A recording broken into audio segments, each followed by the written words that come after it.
Hello everyone, welcome to Sanmarga classes. ಕ್ಷೇತ್ರ ಗಣಿತ ಅಧ್ಯಾಯದ 6ನೇ ಪ್ರಶ್ನೆಯನ್ನ ಗಮನಿಸಿ.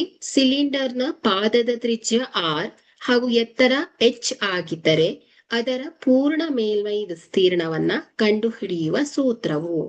ಆಯ್ಕೆ A 2πrh, option B 2πr into r plus h, option C πr into 2h plus r, option D πr into r plus h. So ಇಲ್ಲಿ ಪೂರ್ಣ ಮೇಲ್ಮೈ ವಿಸ್ತೀರ್ಣವನ್ನ ಕೇಳಿದ್ದಾರೆ. ಸೊ ಒಂದು ಸಿಲಿಂಡರ್ ಎರಡು ವೃತ್ತಾಕಾರದ ಪಾದಗಳು ಮತ್ತು ಒಂದು ವಕ್ರ ಮೇಲ್ಮೈಯನ್ನ ಹೊಂದಿರುತ್ತೆ. ಸೊ ಇದರ ಪೂರ್ಣ ಮೇಲ್ಮೈ ವಿಸ್ತೀರ್ಣ ಅಂದ್ರೆ ಪಾರ್ಶ್ವ ಮೇಲ್ಮೈ ವಿಸ್ತೀರ್ಣ ಮತ್ತು ಎರಡು ಪಾದಗಳ ವಿಸ್ತೀರ್ಣವನ್ನ ಕೂಡಿಸಿದಾಗ ನಮ್ಗೆ ಪೂರ್ಣ ಮೇಲ್ಮೈ ವಿಸ್ತೀರ್ಣ ಸಿಗತ್ತೆ. ಹಾಗಾದ್ರೆ ಇದರ ಪೂರ್ಣ ಮೇಲ್ಮೈ ವಿಸ್ತೀರ್ಣ ಎ ಈಸ್ ಈಕ್ವಲ್ ಟು ಏನ್ ಹೇಳಿ,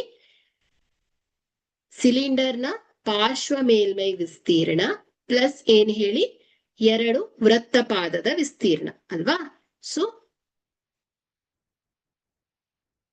ಎರಡು ವೃತ್ತಪಾದದ ವಿಸ್ತೀರ್ಣ. ಸೊ ಹಾಗಾದ್ರೆ ಇಲ್ಲಿ ಸಿಲಿಂಡರ್ನ ಪಾರ್ಶ್ವ ಮೇಲ್ಮೈ ವಿಸ್ತೀರ್ಣ ಕರ್ವ್ಡ್ ಸರ್ಫೇಸ್ ಏರಿಯಾ ಏನ್ ಹೇಳಿ 2πrh ಪ್ಲಸ್ ಎರಡು ವೃತ್ತಪಾದ πr ಸ್ಕ್ವೇರ್ 2πr ಸ್ಕ್ವೇರ್ ಆಗತ್ತೆ.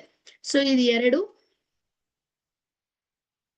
ಪದದಲ್ಲಿ ಸೊ ಇಲ್ಲಿ 2πr ಕಾಮನ್ ಇದೆ, 2πr.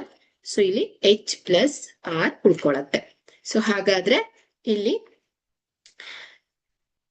ಈ ಒಂದು ಸಿಲಿಂಡರ್ನ ಪೂರ್ಣ ಮೇಲ್ಮೈ ವಿಸ್ತೀರ್ಣದ ಸೂತ್ರ ಏನಾಗತ್ತೆ ಹೇಳಿ, 2πr into h plus r or r plus h ಆಗತ್ತೆ.